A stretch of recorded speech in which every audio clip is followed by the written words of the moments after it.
Hello everybody, thank you for tuning into the Forgotten Film channel. Today's Forgotten Film star is Jean Parker.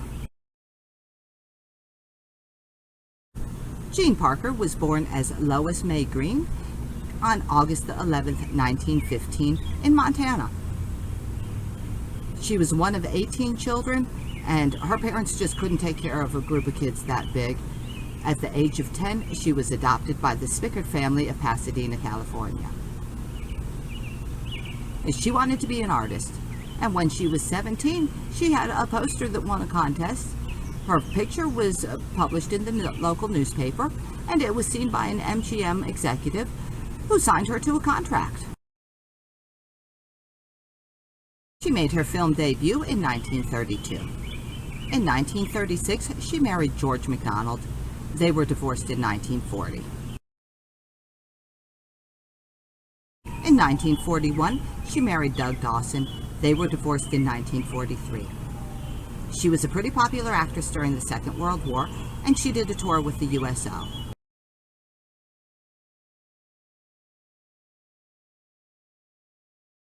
While she was on tour, she met Kirk of the Braille Institute. They married in 1944 and were divorced by 1947. When she was on tour with the USO, she discovered that she had a love for live performance. So in 1947, she developed a stage act, and she started touring around the world.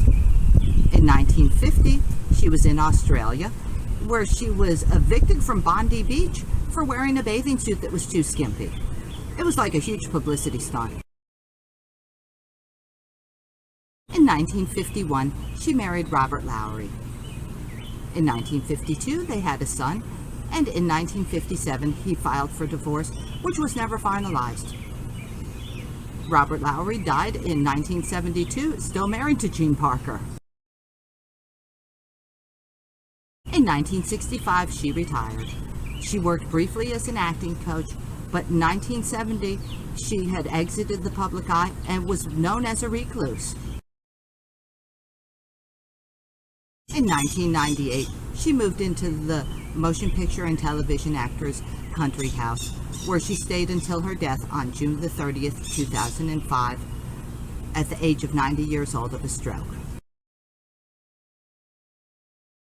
During her 33-year career in the entertainment industry, Jean Parker appeared in 71 movies. She also made 14 appearances on 13 different television shows. And what I have for you today on the Forgotten Film channel is the 1944 jailhouse exploitation classic, Lady in the Deathhouse. Well, I hope that you enjoy it. Thank you for tuning in.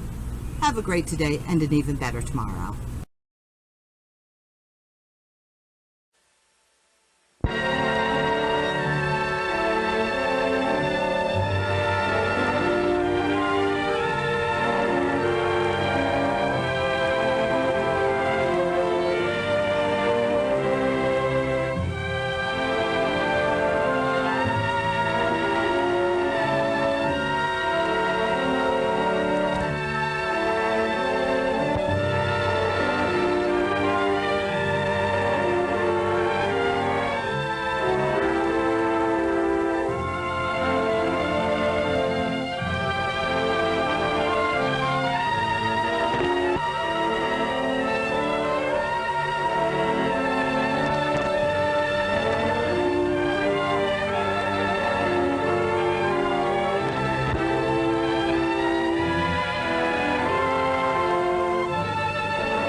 Please, just a few minutes more. I'm almost finished.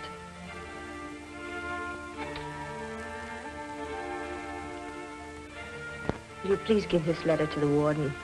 It's from Mr. Finch. I will.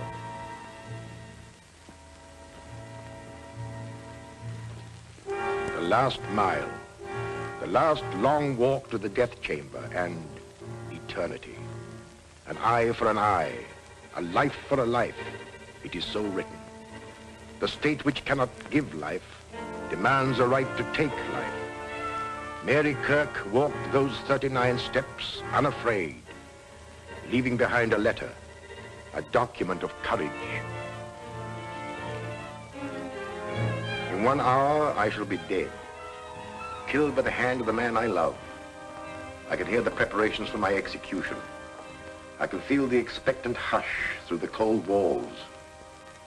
The time element made this case tough. I saw Finch tonight at the grotto about 7, still trying to solve the case, even at that late hour. I don't deserve so much credit.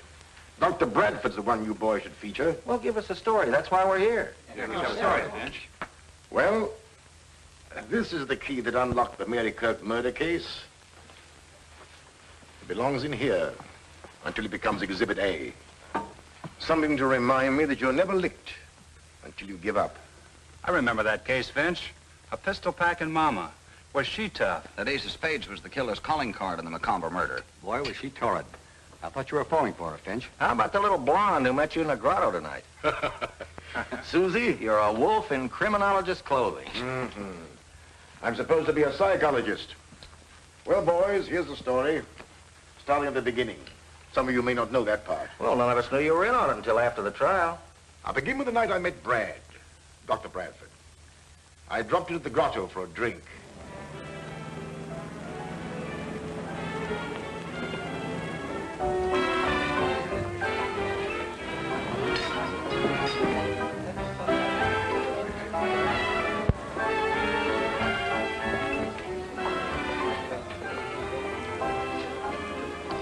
Bourbon and soda, please. No ice. So after all that, what could I do? I just had to accept the mink coat.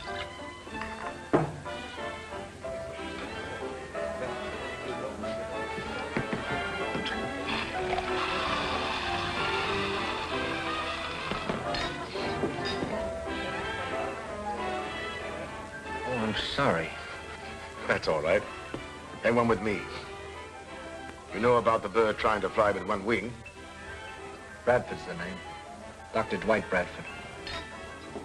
When I had friends, they called me Brad. My name's Finch. Waiter. Waiter. 2 more of the same. Bob, we've had enough. I want a drink. Put that thing down and get me a drink.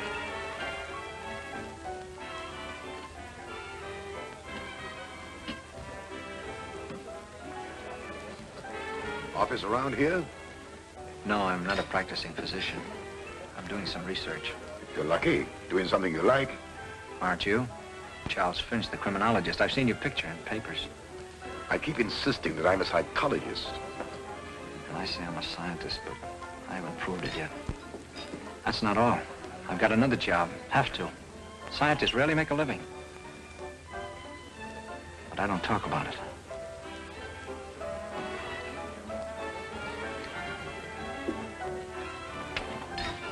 Oh, please, Bob. I wish you wouldn't. Oh, let me alone. Oh, look!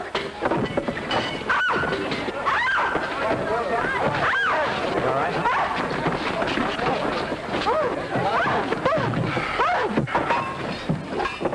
Got it? Are you all right? Yes. Yes, I'm all right. Oh. Thanks very much. The 2-man fire department, you do all right. As a 1-woman fire, you were pretty good yourself. I'll fix that for you. Huh?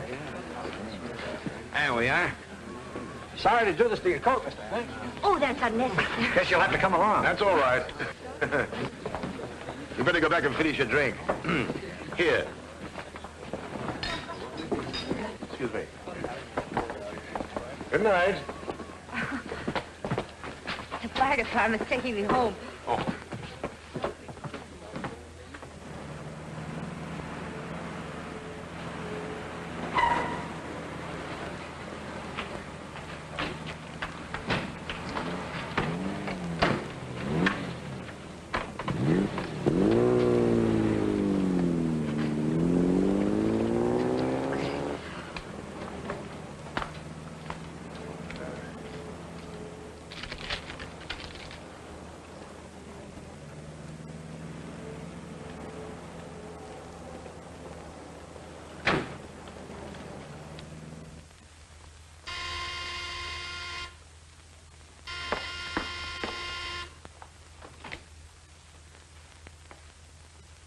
Come on in. We're inspecting the damage.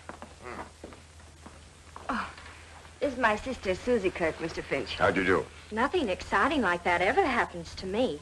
It's always Mary. Don't bother, Doctor. It's completely ruined. Suzy, didn't you come in just before we did? Oh, why, no. I've been home all evening. I knew Suzy was lying, but thought no more about it. In fact, the incident had been almost forgotten. When one night, I received a call from Dr. Bradford. He wanted me to meet him in his laboratory, saying there was a special reason for requesting it.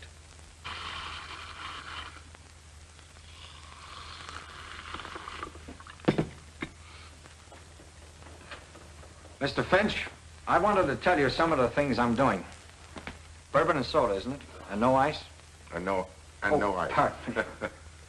A few months ago, the papers and magazines carried some surprising stories about the celebrated Dr. Ziegfeld, who has since died. He claimed he had revived animals after they had been dead for some time. Yes, I read about it. Now, from my own research, I'm convinced he was right, and I'm determined to carry on his work. The very essence of life, I believe, clings to cells and is held in the heart of atoms for an indefinite length of time, depending somewhat upon how we meet our end. If you could find some way to bring people back from that borderland, you'd be one of the world's great benefactors.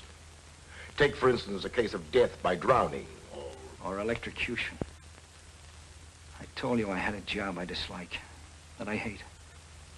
I'm the executioner for the state. I'm the man who throws the switch to kill those condemned to die. That's not what one might call a pleasant job, but in your case, I can understand it. Not only that, but I must work. It costs quite a lot to run this laboratory, and I have to have money. And I suppose you have opportunities to study those who have been legally put to death. Only with limits. Permission must be obtained. There's a lot of red tape, and properly so. This is undoubtedly an imposition, but I simply had to talk it over with someone. You're a criminologist and a psychologist. Here's to Mary. And to me. You don't mean it. My congratulations. Not so fast. What will she think when I tell her about my job?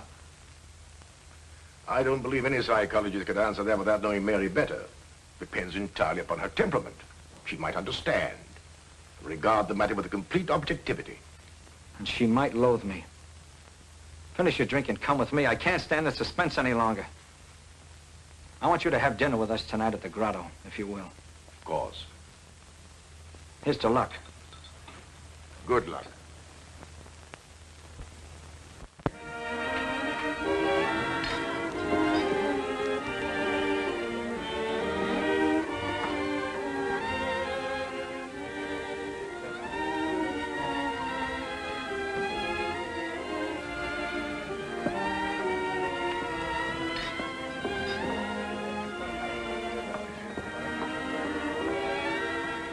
Sorry to be late.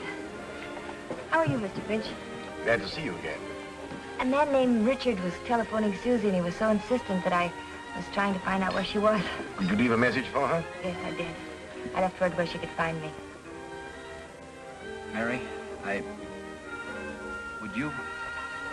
Would you care for a drink? I'd like a cup of coffee. Coffee. Waiter, bring the lady a cup of tea, please. I said coffee. Coffee. She said coffee. Mary, this is probably the strangest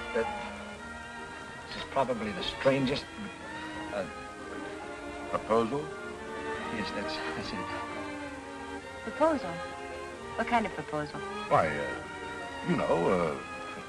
a proposal. Yeah. Yeah, proposal. It's probably the strangest proposal because, I mean, it's rather odd that the guy who's going to propose invites a third party to be present at such a time. Mary, I want you to... Is, marry the word? Yes, it is. Yes, that's the word. I love you. Well, perhaps I better leave. No. Don't you leave. There's some things about me that Mary must know. She might want to talk them over with you. Well, I have an idea. Suppose you go to the bar and finish your drink, and I'll stay here and talk to Mary. All right, I'll go to the bar.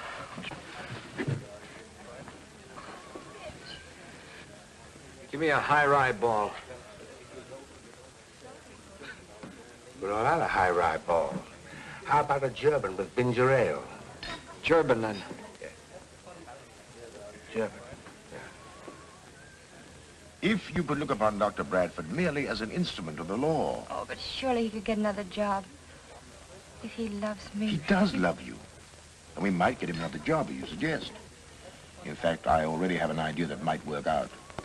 But, Mary, try to understand that his chief reason for holding this position is because through his prison association, he had opportunities for investigation.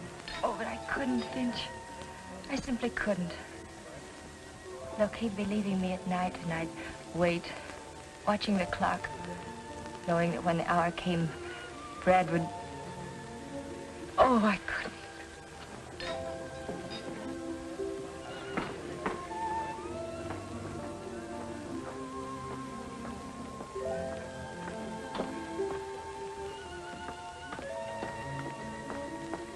I've got to speak to you for just a moment. Excuse me. What happened? I'll be right back. Did you tell her? Yes. What did she say? You could if you wanted to. You just won't help. Suzy, I can't. Why don't you tell me who's in trouble? He's a friend of mine, and I feel I'm responsible. The one who was calling this evening? I don't know who you're talking about. Suzy, I'm sorry. I haven't the money to... You would if it wasn't for... If it wasn't for what? Nothing.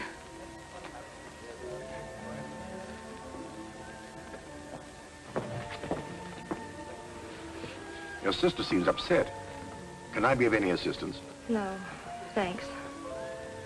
Suzy's always taking somebody else's troubles on her shoulders. Sit down, Mary. Well, I'm sorry, Brad. There's nothing more to be said, is there? Mr. Finch has probably told you how I feel about things. But somebody has to do it. It doesn't have to be the man I... Oh, give it up, Brad, please. I can't, Mary. Not yet.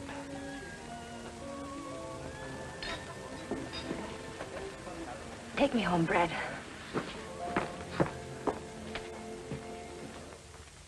Some time passed. I used to see Brad now and then. He was quite depressed, dejected. One night, we were dining together at the grotto when... But let's get back to this letter for a moment.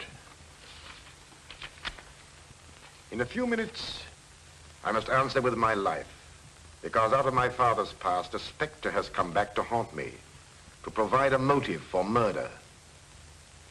Now, in order to better understand this, we should know a little more about Mary.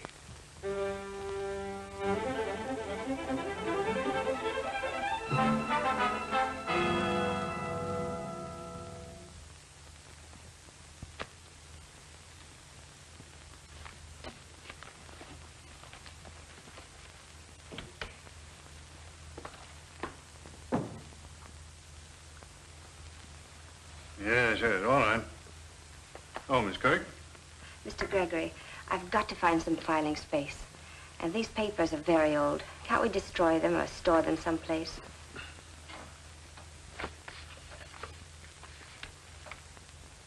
My, Tom Logan. I was too smart for that crook. I was appointed head of the civic committee to clean up the city. Picked the right man, busted the racketeers in jig time. Logan was killed. That was a dozen years ago. How'd you know that? The complaint's dated. Oh, of course. I thought you were too young to remember. About the age of Tom Logan's oldest girl, I should guess.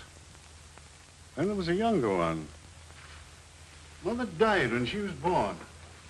I tried to find them both, plunk them in a reform school. But some relative of the mother's took her out of the state. Two little crooks, I suppose. Couldn't be anything else. Blood will tell. I pride myself on the fact that everyone working for me in my bank comes from the right people. I've personally examined their backgrounds and know they can all be trusted. What about me? You're the one exception. However, Frank Ross, my oldest friend, recommended you. His word's good enough for me. You've been with me for 5 years, and you wouldn't be in this confidential position if you hadn't shown the right stuff. Thank you, Mr. Gregory. What about the papers? You can get rid of them. No use of cluttering up things with these records. I've got a whole scrap of newspaper clippings at home. I'll take care of these the first thing in the morning. And if there's nothing more, I'll go home now. All right, good night.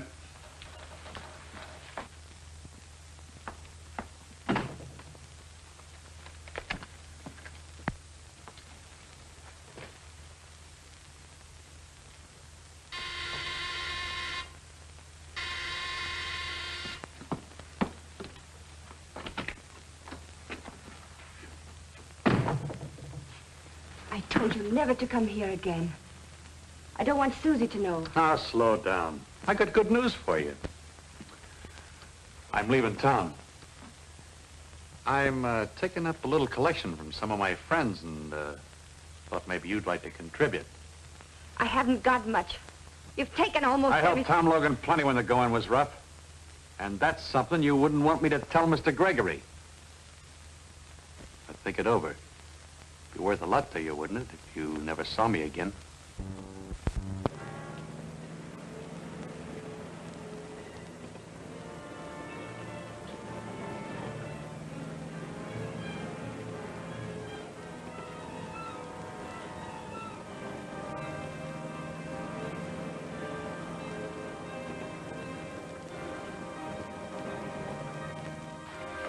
That money I've saved is for Suzy.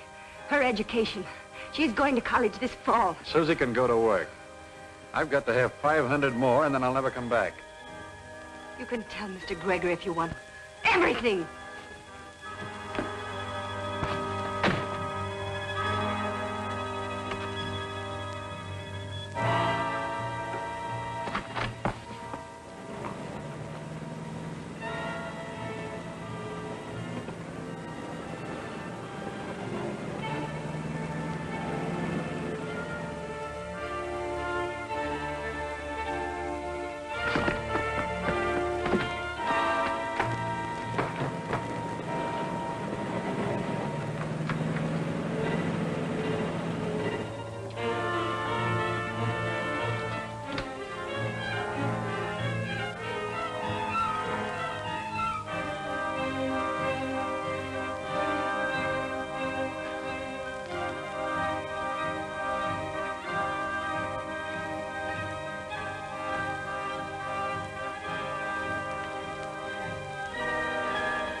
What happened?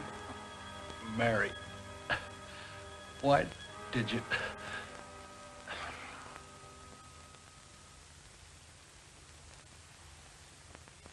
He says somebody named Mary done it.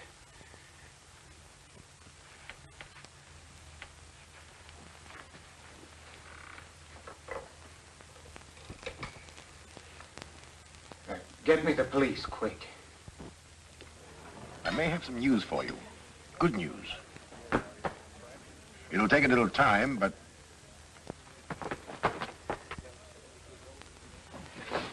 Mary, what's happened? Oh, I was hoping I could find you here. Something dreadful's happened. Please come with me right now. You say you found the man before he died, and he said something about this girl. He said, Mary, why did you? Who was the man? Who was he, Mary? You better tell us. The police can find out.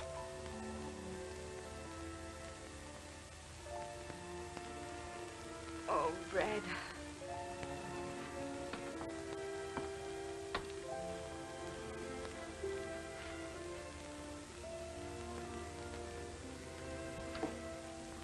Who are you? She's my sister, Suzanne. What do you know about the man that was murdered here tonight? Was it that blackmailer?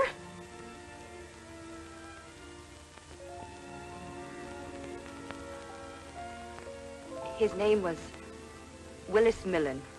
Good, now we're going places. Millen, huh? Millen. I know. He was a front man for Tom Logan when he was running that pinball racket. So he was blackmailing you, was he? Yes. And you stood it as long as you could, but tonight you rebelled and you hit him over the head with that statue. I didn't kill him. I wasn't even in the room. Brad, you believe me, don't you? Of course I do. We'll get your fingerprints off that statue. You'd rather expect to find her fingerprints on it, wouldn't you? This is her home. You know, every so often we bump into you, Charlie Finch. You've probably forgotten that I have a couple of witnesses who saw her hit him over the head.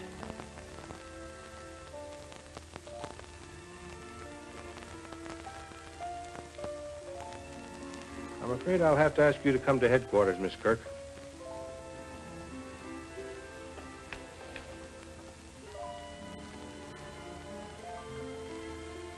Have you found any other clues? I didn't search the place. One of the boys did. He didn't find anything. This isn't one of those tough cases that depends on clues. Perhaps. In my experience is there's no such thing as a sure conviction, not even when there's a confession. The girl claims she didn't do it. Perhaps you'll need a key to unlock a mystery before you're through, Sergeant. It'll take more than a key to get her out of jail.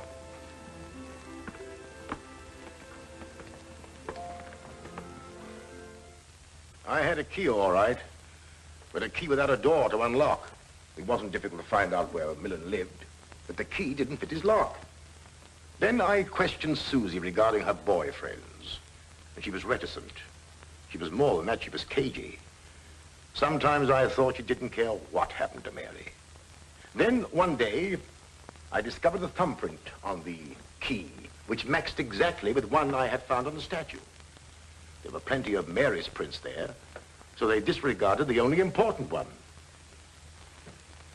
Mr. Gregory, of course, will always believe that I'm guilty. He will probably witness my execution with a smile. Well, he won't have long to wait. They will come for me soon now. I went to see Gregory.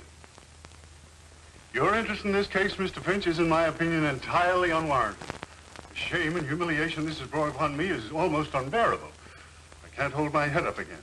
I can understand your emotion, Mr. Gregory, but it's the girl who's going on trial for her life. Tom Logan's daughter. That's the bitter pill I have to swallow. If you could in some way help me to clear her, you'll be helping your own case at the same time. Feel? Well, being human, I feel very sorry for Mary Kirk. Much more to be said. I don't blame those people at the trial. It was all against me. I lived a nightmare of days.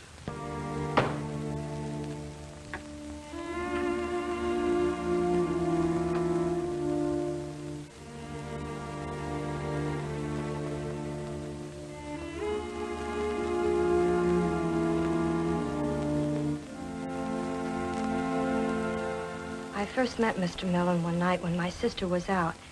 He came to the house. Did he mention money? Yes. He supposed I knew Mary was paying him. Did you tell her about the visit? Yes.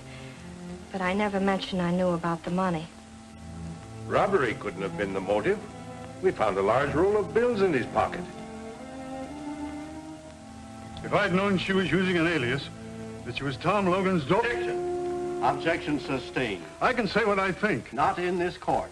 Mr. Gregory, it is Mary Kirk Logan who is on trial, not her father. But You will confine your answers to the questions asked. Suzy, do you believe your sister is guilty? Yes. Why do you think that? I heard Mary threaten him once when I was in the bedroom and she didn't know it. Then I seen her bring something down over his head and he fell. You could identify her? You are sure it was the defendant? We went in. Yes, we know, Mr. Avery. But you mean to tell the judge and this jury that you could be sure it was the defendant? That the figures on the window shade were so distinct you couldn't be mistaken? I'm positive. I gotta believe my own eyes.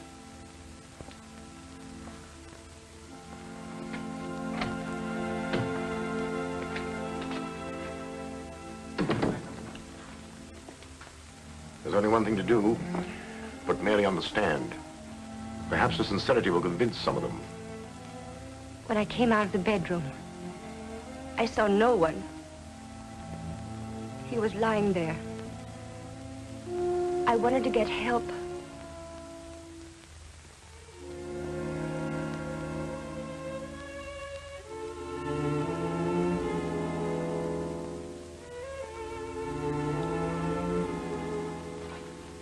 In all of my 16 years as attorney for this county, I've never tried a case so clear-cut.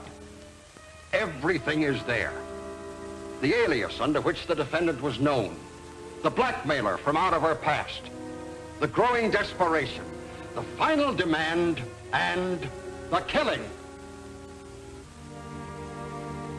Why should I waste your time pointing out the little things that go to prove her guilt? We've presented witnesses to the crime. This is a question of honesty.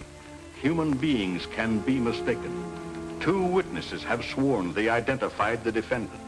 But it is possible, through the confusion of rapid action silhouetted on the window shade, that they could be wrong. I put the defendant on the witness stand so you could judge her honesty. If she were dishonest, she could have claimed Millen attacked her and she struck him in self-defense. She didn't claim it because she was telling the truth. We find the defendant guilty, as charged. On the night of April 15th at 11 o'clock,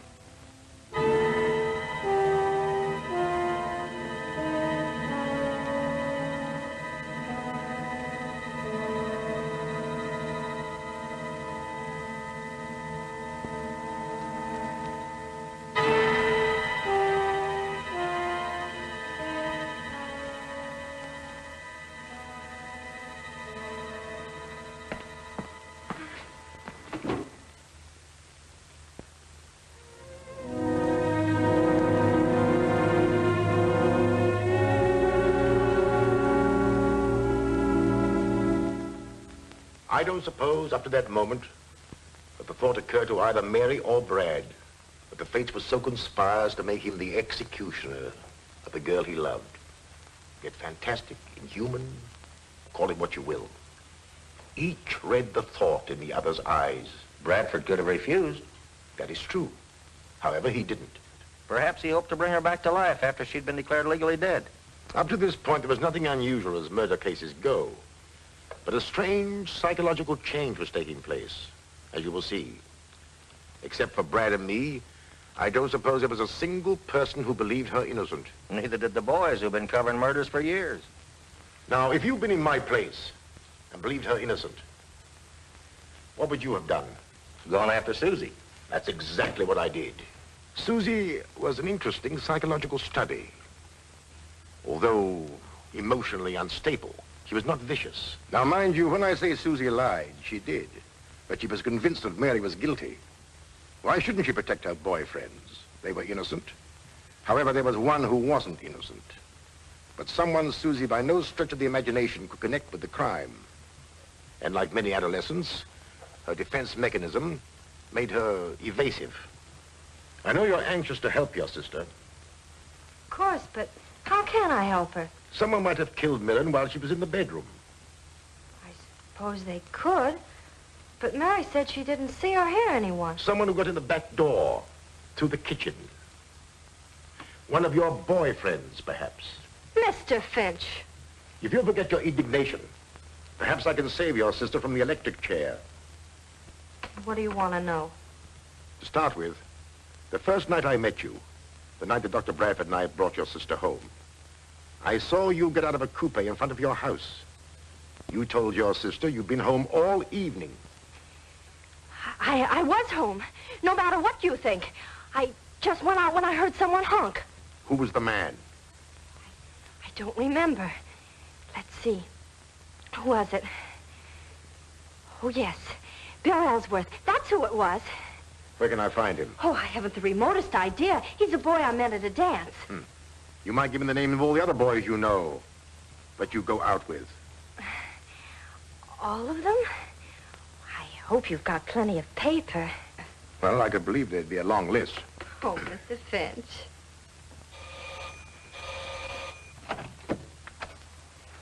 Good morning. Does Bill Ellsworth live here? He does when he's home, but he's been in South America for over a year. I thought so. Excuse me.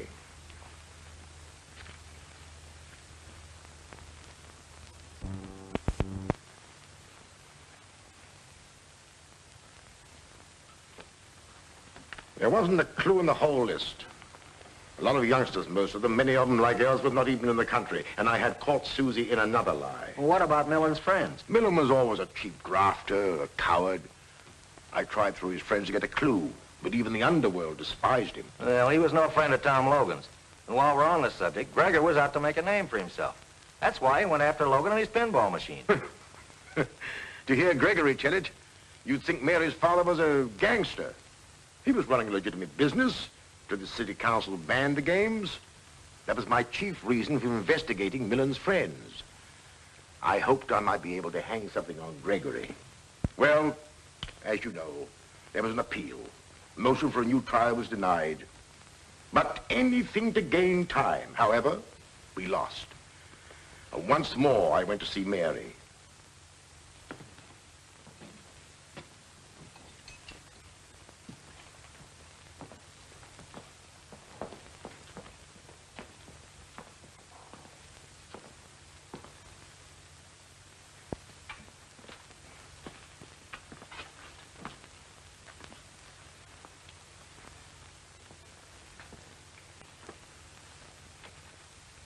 Not yet. Is there trouble in finding someone with a motive?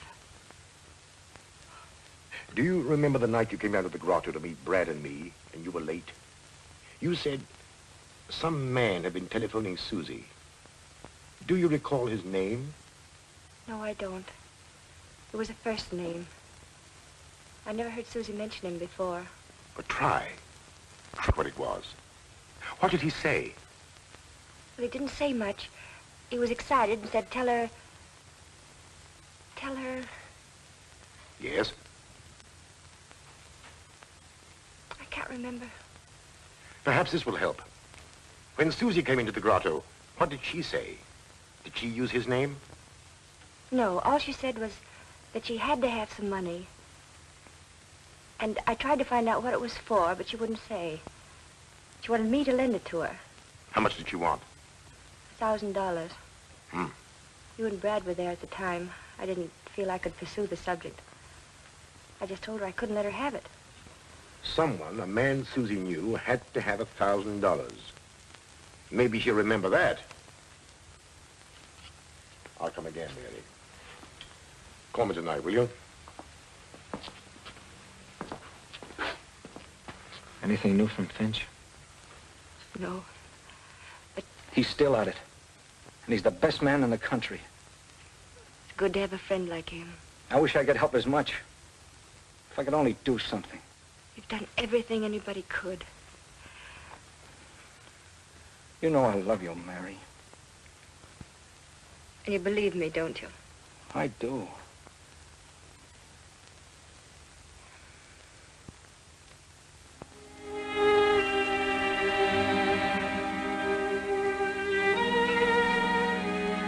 The matron has come for me now, and I must close this.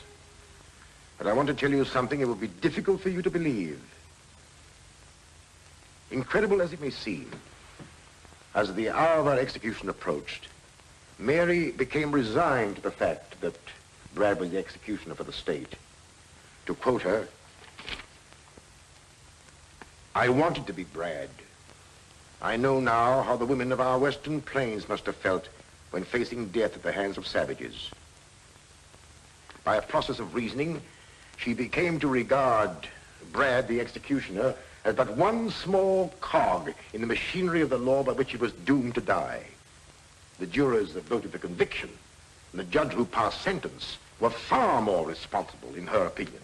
Well, she's right, but who'd expect a woman to be that logical? That brings us to tonight. At the grotto. And Suzy. The usual, no ice. Yeah, just the man I want to see. Any last-minute developments in the Mary Kirk case? Nothing. 7 o'clock. Guess the execution will come off on schedule. At 11. You asked me to meet you here? Oh, yes. And you're right on time. Come on. Let's find a booth. Finch is still trying. I talked to that little dame, and she doesn't know anything. And I mean anything. And coffee. Suzy, I don't believe you are consciously sending your sister to the electric chair, but I am positive that you hold the key to the murder. If you bring that subject up again, I'll leave. You've lied to me several times. Whom are you protecting? Sit down. If you attempt to leave, I'll take you to jail for questioning. Jail? Yes, jail. Now, whom are you protecting? You're protecting someone, and I believe that that man killed Millen. I'm not protecting anyone. I've got a right to some privacy. Oh, do you think I'd keep anything back if I thought it would save Mary's life? Let me be the judge of that. Suzy, seemingly unimportant things are sometimes of the greatest importance to the trained investigator. Of course you want to save Mary, but you're working on the assumption that she's guilty. You told me that. I don't believe she is. Oh, I'll tell you tomorrow. Everything I know. You'll see then how unimportant. Oh, please don't do that. It makes me nervous. Oh, of course. But tomorrow will be too late. I just happen to know something which doesn't concern anyone in the world but...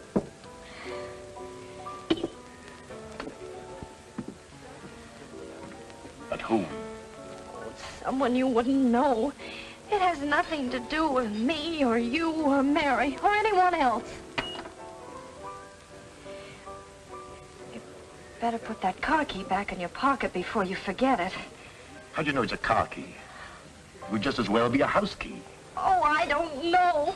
I just supposed.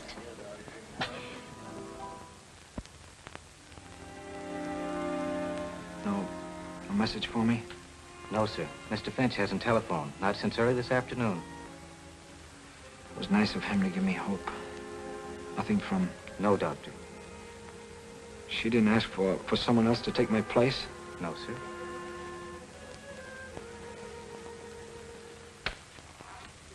Suzy, I'll let you keep your secret if you tell me the name of the man who was in the coupe. The one you said was Bill Ellsworth. I said that because it was none of your business. I never dreamed you'd check up on me. Who was it? That key belongs to the man who was in the coupe. I'm sure of it. What's his name?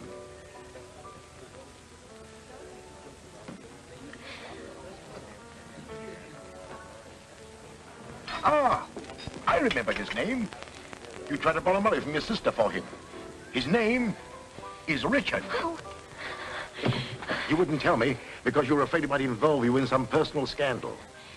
He was very close to you, wasn't he? Am I right? No. No. But I promise to keep you out of it, Suzy. Look at it my way. Richard had a key to the back door. How did you know that?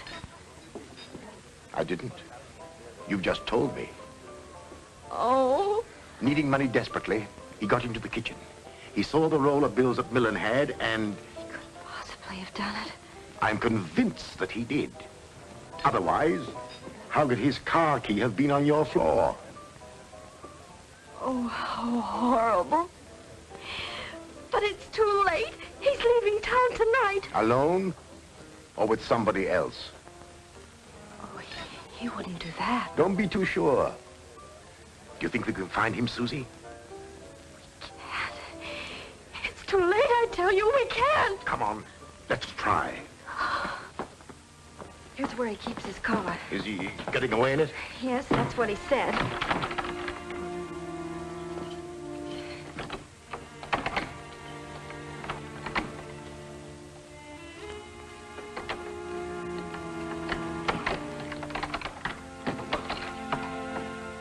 That's his car. Good. We're in time. Where does he live? Around the corner. Ah.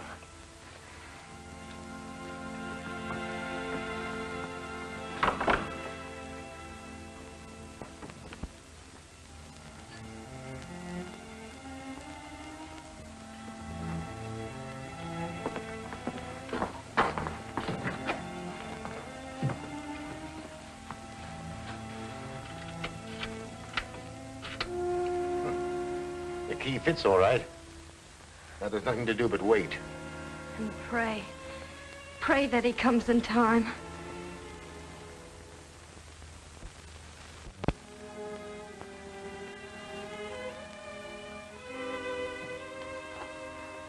What time is it?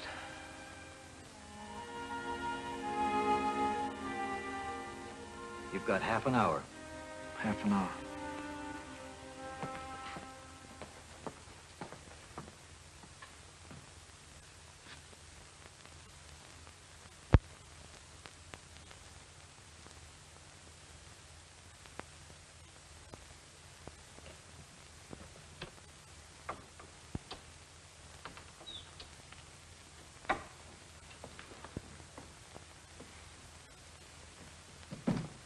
Richard. Suzy. What are you doing here? I just had to see you before you left. I needn't have gone if you'd got me that money. Why didn't you grab Millen's money when you had a chance? Where were you? I protected you. Now you're deserting me. You're letting my sister die. Why, you... Stand where you are. All right, out. Quick.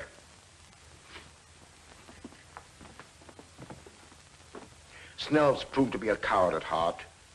He wasn't hard to handle. He was stalling as much as I suspected. He worked at Gregory's bank and wanted to be a big shot. So he stole some money and tried to cover it up. Then he stole some more to make his first theft good and so on. Suzy was flattered by his attentions and tried to get some money from Mary for him. Heaven knows what reason. What really happened was...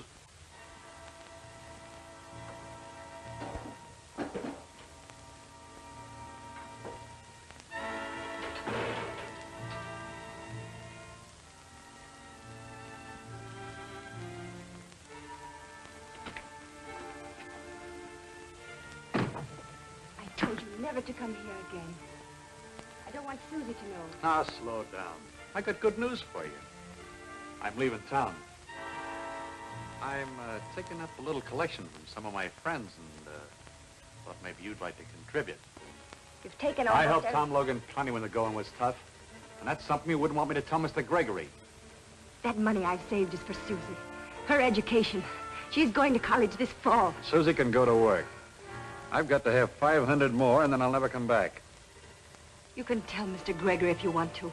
Everything!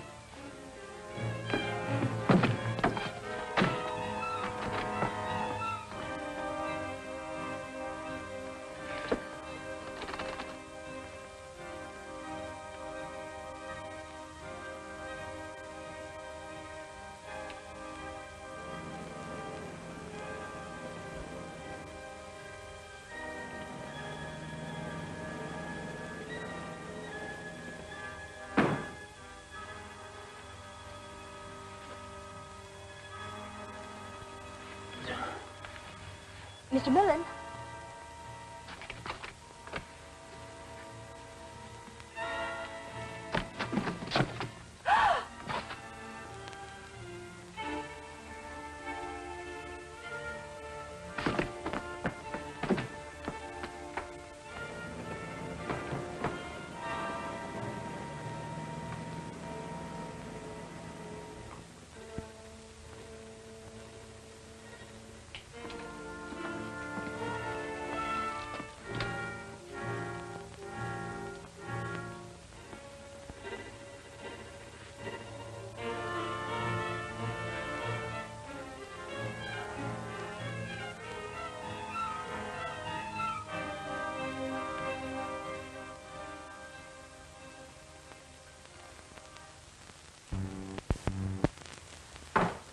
Until Gregory hears this. Hello? Get me Governor Harrison on the phone. What? And hurry. It's a matter of life and death. Try the executive mansion. Told me he needed... Hello? Out? Well, find him. All right, we'll try there. Governor Harrison had a broadcast tonight. His wife doesn't know where he went from there. Oh, yes? Is Governor Harrison there? Left 10 minutes ago. Did he go home? Did he have anybody with him? Just his chauffeur. Thank you. Suzy, Get on that telephone and keep trying. The police here will help you. Tell Mrs. Harrison who you are, and then we have a confession. We're fighting against time. Get me a motorcycle escort. I'm going to try and convince that warden if I can get there in time. Oh, couldn't you telephone him? He won't listen to anybody but the governor. That's the law. But if I can see him, I might get him to delay the execution. Oh, I'll get the governor somehow.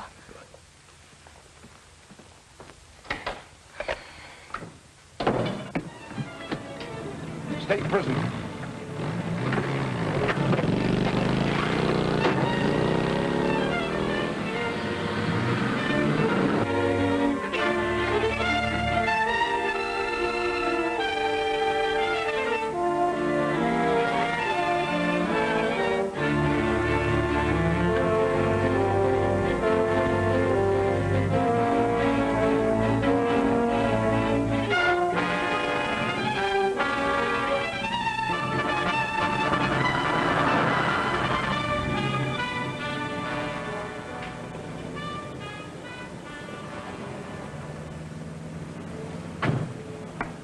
What are we doing here, Jennings? Oh, this is it? Good. It's not a very nice place for a governor to be seen, but it's... Tush, Jennings. Nice places, as you call them, never have the kind of sandwiches I like.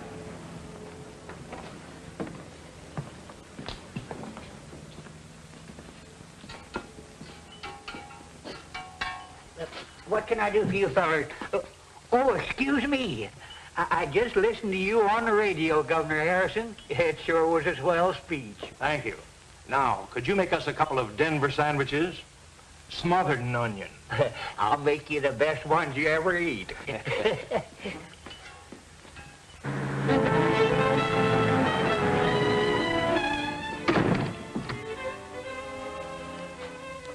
About time, Dr. Bradford. Yes, I know. Of course you know how I feel. How we all feel about it. Thank you.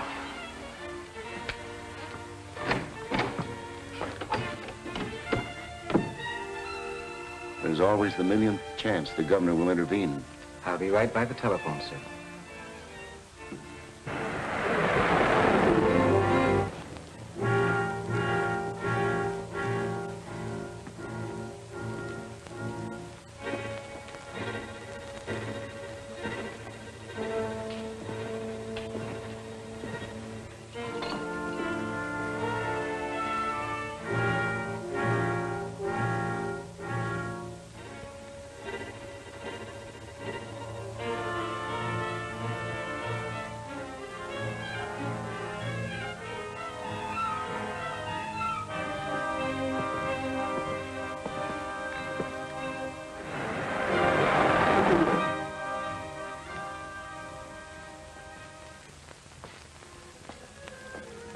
Late.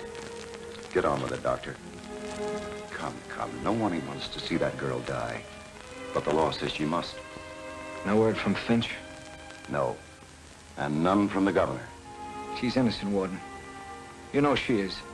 I believe she is, since coming to know her. But it's We can't kill her. We can't. We have no choice. Maybe you have no choice. But I have. I'm not going to throw the switch until I hear from Finch. Think of the girl. You can't let her sit there waiting. It's torture. I can't. Pull yourself together. You're a doctor. I'm human. Listen, Warden, I thought I could. I refused to give up this job when she asked me to. This is different. I love her. I can't kill her. Law or no law. Stand aside. I'll throw the switch. No, you won't. No one will. I'll give you one more chance. If you refuse, I'll call the guards with orders to shoot. Call them. That'll give her a few more minutes. And it'll take them some time to get me. Call them.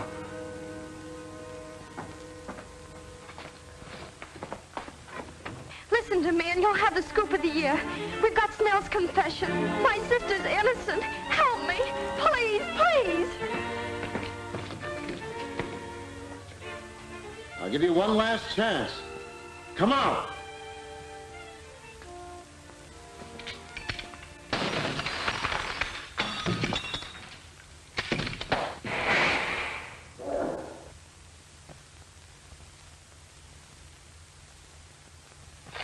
I'm glad you like it, Governor. We are interrupting this program for an important announcement. We are trying to reach Governor Harrison. If Governor Harrison hears this, please call Warden Lewis at once. Snell, a bank teller, has confessed to the murder of Willis Millen. Mary Kirk Logan is innocent. Governor Harrison, please call Warden Lewis immediately.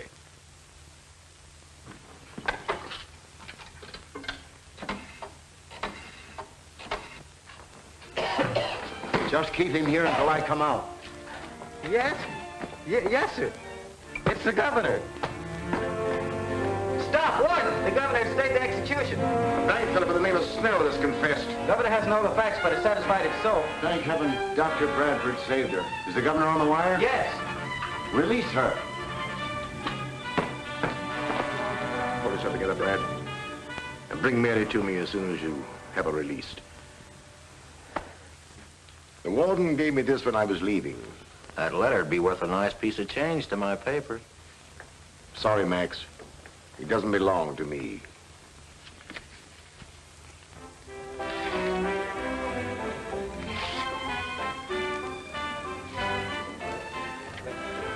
No, let's not be so solemn. It's a rare thing for the ghost elect to be able to destroy her last will and testament. It reminds me, this letter is your appointment to the staff of the Chicago Research Foundation and Professor Michelson. Thanks for everything. Well, here's to the new job, a lovely wife. And a dear friend. I prefer my toast this way. Waiter! Waiter! Put that thing down and get me a drink. Please, Bob. You've had enough. I want a drink.